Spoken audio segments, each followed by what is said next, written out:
অবশ্য তোমাদের পরীক্ষাটা হবে না, হয়তো অটোপাস দিবে বলে আমি মনে করি। তো তো তোমরা যারা 2024 সালে এইচএসসি পরীক্ষার্থী দিবা, তোমাদের ব্যাচের সঙ্গে অনেক কিছু অন্যায় করা হচ্ছে। আর হচ্ছে তোমাদের ব্যাচের মতো এত নির্যাতিত ব্যাচ আর কখনো হয়নি।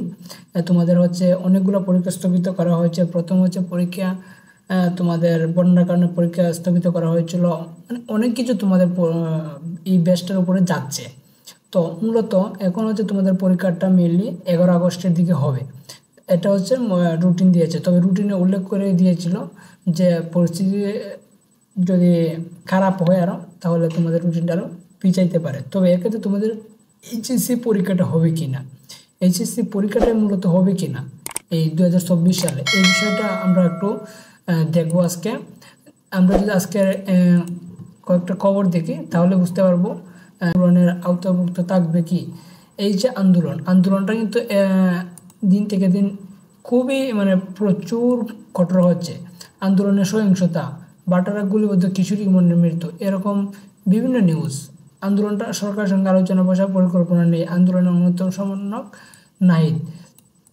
দেখেন আন্দোলনটা কিন্তু খুবই বাড়তেছে, ঠিক আছে। সো এক্ষেত্রে তোমাদের এইচএসসি পরীক্ষাটা আমি মনে করি না তোমাদের হবে বলে, তোমাদের হয়তো অটোপাসই দেওয়া হবে। কারণ হচ্ছে আন্দোলনটা কিন্তু খুব বাড়তেছে। আজকে আমাদের সিলেটে অবস্থা কিন্তু খুবই ভয়াবহ, আমাদের সিলেটের অবস্থা কিন্তু ভয়াবহ। মধ্য দিয়ে কি তোমাদের পরীক্ষাটা নেওয়া হবে? কোটা আন্দোলন নিয়ে নেতাকর্মীদের সতর্ক থাকতে বললেন কাদের। আচ্ছা, এখানে অনেকগুলো নিউজ আমরা দেখতে পাচ্ছি। তো এসব আন্দোলনের মধ্যে স্কুল কলেজ শিক্ষা মন্ত্রণালয় খুলবে না, কারণ হচ্ছে আন্দোলনের মধ্যে যদি স্কুল কলেজটা খুলে তাহলে কিন্তু শিক্ষার্থীদের ওপর হামলা করবে। আর হচ্ছে কোটা আন্দোলনের ক্ষেত্রে আমাদের কোটার যে দাবি ছিল, এই দাবি কিন্তু আমরা পেয়ে গেছি।